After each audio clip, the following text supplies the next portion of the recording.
Hello, beautiful people. Good afternoon, and you're welcome to this super amazing event. This is an event that is all encapsulating, and I am sure you are well seated, you're well fitted for this discussion. And today, I am not alone, but before then, my name is Ruth Marcus. I am not alone. We have Mr. and Mrs. Ponjun B. Gonji that will be taking us down the lane of a whole lot of discussion. And there is just a lot to discuss about. You shouldn't miss out on this. You're very much welcome, Ma. You're very much welcome, Sam. So just like we often have, this year is not left out. This is 14th of February and there's a lot of love on the air. There's just a whole, people have gotten a whole lot of plan. I'll carry my babe out to this. But for this is how we're doing our own, and it's not dry at all. It's going to be amazing. It's going to be fun packed. It's going to be super great. Remember, the theme for this year is sex is good. Sex is good. I mean, sex is good. Yes, the same surprise you have on your face is the same surprise I have on my face. The more reason we have amazing people here, Mr. and Mrs. Ponjun B. Gonji, that'll be telling us about the whole idea of sex is good, because personally, I am as lost as you are. So this is an amazing show that will be taking you down memory lane of everything that has been tingling your finger, everything that has been amusing you, everything that has been, keeping you down. So today we're going to break tables and then sweep things that have been kept under the carpet. This is such an amazing show and you have to stay put. So we'll start right about by some kind of self-introduction. Sama, please, would like to know you. Can you kindly introduce yourselves? It's all right. I am Ponjul B. Gonji. I'm a lecturer with University of Jos. Okay. And here is my missing but found rip. Oh, Jesus. My name is Blessing Ponju. Hey, Jesus, are you sure I'm not going to find my own? Welcome, Thank you. I would like to know you. Okay, I am Mrs. Ponju Blessing. Okay, all right. I'm a teacher with St. Lee College, all right. Jos. Welcome. So, of course, we have, this is a complete family. Like, we have father, mother, and children. You know how we are being taught in the primary school. Now, a family is made up of father, mother, and children. This is not, but this is an amazing, a wonderful, handsome son. So, this is like the sight you want to see. So, right about now, we're going to, I learned that you have attended this program, I think once or twice, if I'm not mistaken. Would you like to share your experience in the program? How was it really? I think it's my wife that attended this. Yeah, okay. That was in 2017. Okay. 2016. Then I was in 100 level. Okay, I came in contact with this event through then Mrs. Joy Onoja, now Mrs. Joy Ashafa. Okay. And then she invited me.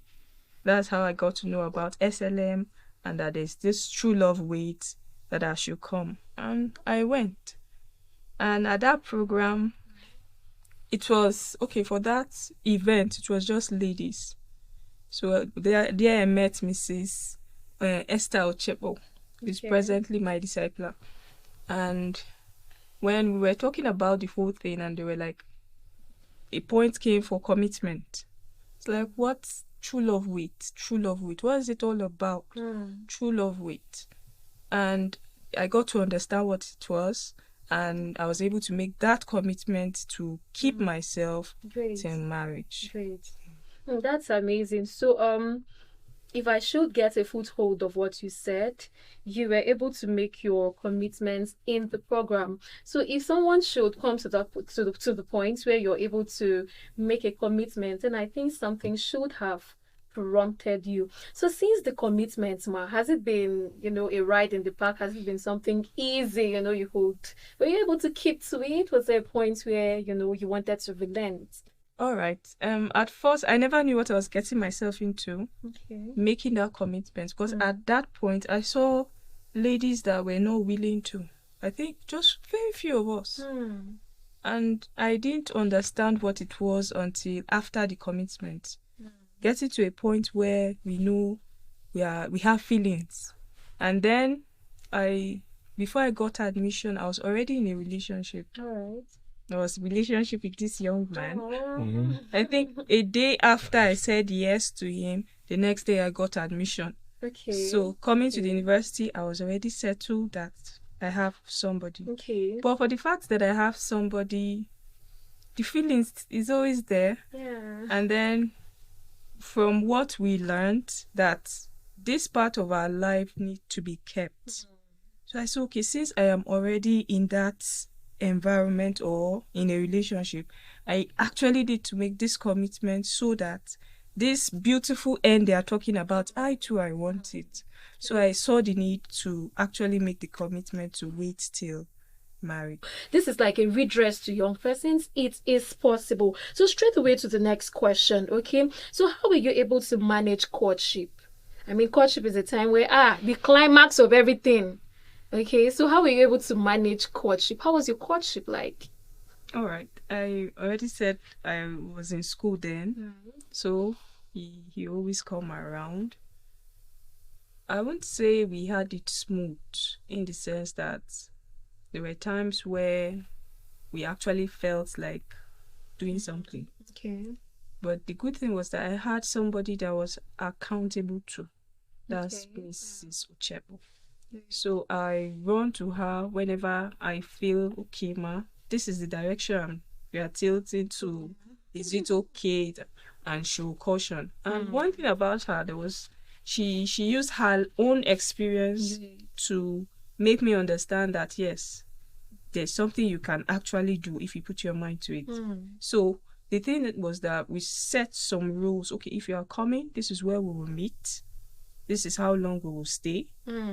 So when we default, we have people to talk to, okay, this and that. But the fact was that it wasn't easy. But we saw God's grace during that period. Okay, so was there a situation where you would visit him, maybe, let me go and check, let me go and check if some other person is there, I would like you to answer that question. The aspect of visitation, we were acting based on trust. Okay. You understand? And being we're not too close to each other, our houses, our family houses, but we are acting based on trust. I think it was only twice she visited me, but Oh, okay. all through was our the relationship. courtship? We did courtship for almost 3 years. Okay, 3 years. 3 years. Yeah. Because of our school, Okay. she's supposed to have finished before then, Okay. but because of admission delay, so she got admission late. So I had to wait for her to reach maybe a certain level in her academics. Then we got married. So I think she visited me only twice. I can remember only twice. In 3 years. Yes, that she came to my house because we were told I have a mentor that is also very strict, Professor Paula. You call me and say, Pond, you're off, this and this and that, all those ones. So she came only twice and she didn't stay long. It was a brief visit. I remember the first time you see that I was not too well. Then she came around. It's not that people were actually saying, don't visit each other. No, Yeah. It wasn't like that. It wasn't like that. Not that people set rules for us. Don't do this, don't do that. We actually decided to, based on the commitment she made and my agreement to it, we decided to set boundaries so that we can keep the commitment. Boundaries, that's the word. So, in case you always go to somebody's house and say, it is raining, let me just spend the night. Hey, that night go turn to plenty nights. Okay. So that she wasn't the night she came more. Okay. So she has never come to my house in the night. Okay, yes. But I'm just trying to, Yes, there are many people yes. that, young persons are Yes, fond very of it. true. It was raining, I just say, let me sleep over. I don't know if the close. devil's handwork. Devil is not involved. So, yeah, of course, there's no devil there. So, please, set boundaries. And then somebody, I know that in my mind, as I'm sitting in this place, now somebody is saying, oh, you people were not doing better courtship. You will not do better courtship for no visit 2 times. Because in an ideal relationship in the world's context, the lady will go to the guy's house, wear now when you don't wear the shirt, go and be cooking nonsense Indomie that I don't understand. You go and be cooking Indomie. Is it Indomie you chop in 5 years? You go and wear guy's shirts, they have not married you. You're washing clothes. You're doing all the wifey duties. What will you do when you're married?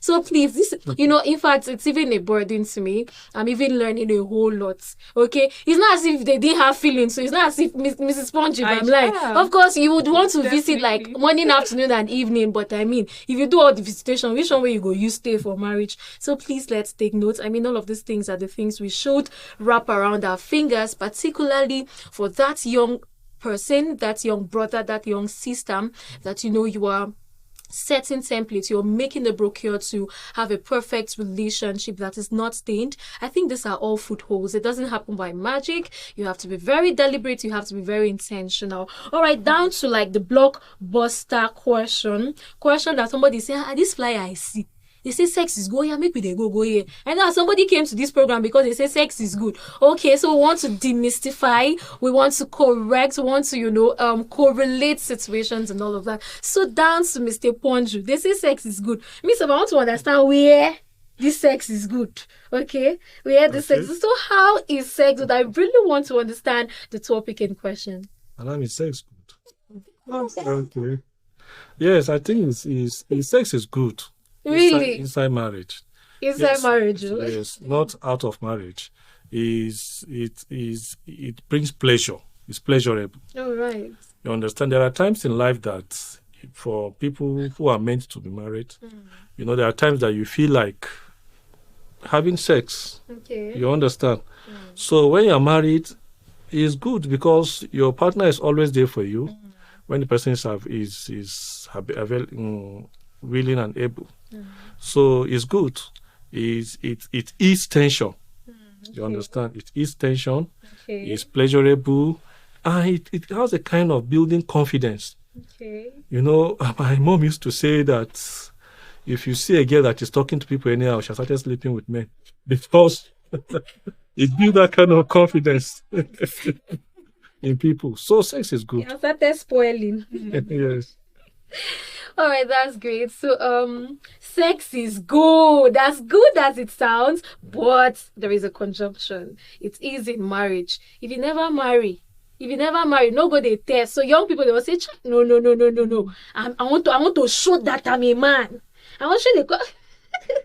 I just remembered something. Somebody said something on Facebook and was like, to show that you are a man, you need Odogu Bita. You don't need it. You don't need it now. I'm serious. Again, sorry, can I come here? Yes, very good. If the reason why people go into sex before marriage, some will ask me, are you normal? The ladies will say, I want to find out whether it's true. Whether it's strong, whether it's capable. Yes. I don't, especially with what is going on social media, I don't want to go into a relationship that the marriage will be dull, sex will not be this. And some will be asking, the men will say, okay, can she give birth? All those things, they are there. Yes. So right away to the next question. I think this is more peculiar to ladies, and Mrs. Poncho will be answering this question. So there's a lot of misconception. I think we've already pinched that for a bit. A whole lot of misconception about sexual purity. Okay, so it is absurd, literally absurd in our generation today. So you talk about sexual purity, an average. Not even an average, a born-again child of God would be scared to say, I'm a virgin, because you feel like they would laugh at you. You feel like it is absurd. It is something that has gone extinct. Okay, it is no longer existent. It's something that was for the Mary. So can you talk about how is it really extinct? Is it possible? Is it possible to be sexually pure? Yes, very possible. The yes came. Yes, so because it comes with this prestige. Okay, while I was growing up, I said to myself that my virginity was going to be a gift to my husband. Great. No, nobody gets to discover if I'm a virgin except my husband. And when he discovered, there's this honor. Great. There's this honor, there's trust. This trust, yes. That I could keep myself all this while and still be faithful even in marriage, because it's something that started from before marriage and up till now.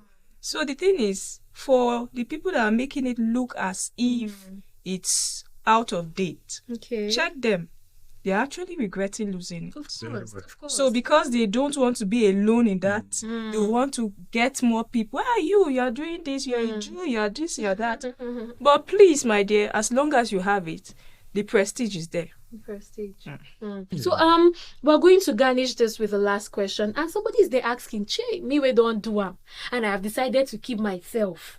Me that have already done it. These people are just talking about sexual purity, sexual purity. I have been in it and I have decided to stop and then keep myself until marriage. What really can you say, sir, to those kind of persons? Well, all fingers are not equal, and there's still chance for people who have gone into sex before now. Okay. At least we have people in the Bible who were sexually active. People like Rahab. Okay. She was a prostitute, but Jesus still accepted her. Of course. So there's secondary virginity.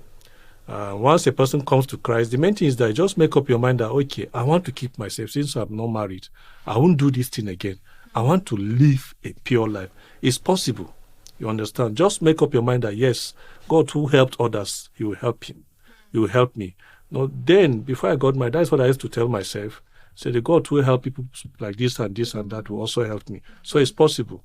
Once a person comes to Christ and the person is willing to change and accept the word of God and live by it, God will give that person the grace. All right, so to you that is pinching yourself and you're disturbed, remember, you are not discarded. There is, as opened as the door is for the other person that has never done it, it's the same way the door is open for you. What matters is that you are in it and you have made up your mind not to do it until marriage. That is what matters, and there is no difference. Nothing like, this one and this and all of that. What matters is that you have made up your mind to keep yourself and then to follow the principles and the obedience of God. So before we wrap up this session and then continue with all the sessions, remember this, I said this program is all encapsulating. So this is not the only discussion. There are a whole lot of discussions still in this event. So what you would like to say one thing to the audience, Ma? You would like to say one thing beginning from you, Ma?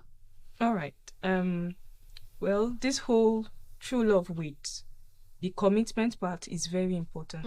I think I brought my card. All right. Okay. Now, although this is a renewed one, the commitment was to my husband, to my children, and fortunately enough, my child actually tore the real one.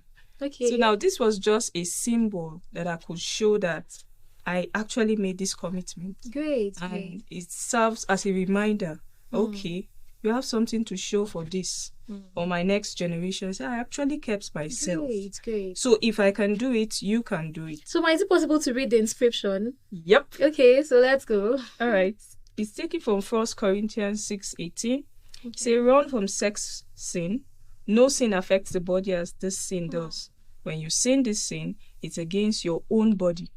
Now, from 2 Timothy 2:22, say, run from anything that stimulates youthful lust. Pursue righteousness, righteous living with pure heart. Now, it's instructing us to actually run. Yeah. And then the commitment was believing that true love waits. I make a commitment to God, myself, my family, my friends, my future partner, my future children to be sexually abstinent from this day until the day I enter into a biblical marriage relationship. Now, I had my discipler sign the date and all that. So it's something serious. Yes, something serious. So this is like a symbol to remind me. And it kept on reminding you. It was a deliberate action, obviously. So I would advise that in as much as you've come for this program, please try and make that commitment so that the other end you will be glad you did. Great. All right, so you want to say one thing too? Yes, it's possible to live a pure life. Okay. Once you are determined, once you are committed, once you allow God grace once you utilize the grace of God. I don't believe what people are saying, that you can't stop a river, it's just a fish from swimming the river. It's possible to live pure life with determination. So I encourage everybody to make up his or her mind. There will be challenges along the way. True. But with the help of God, True. It's possible. With the help of God. Thank you so much for, straining yourself. Do I say straining yourself? For giving us the time, for listening to this podcast. Remember, this is great GCM, and you can follow us on Instagram and Facebook, GCM Nigeria on Instagram and Facebook. We implore you to follow up with the rest of the program to enjoy your event. My name is Ruth Marcus. Thank you so much. Thank you. Thank You're welcome.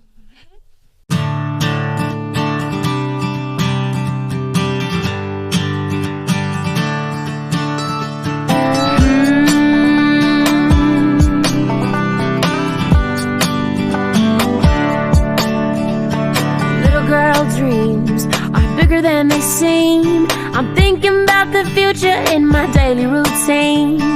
Blue house and a picket fence, that's the kind of innocence that makes me want to wait until my wedding day.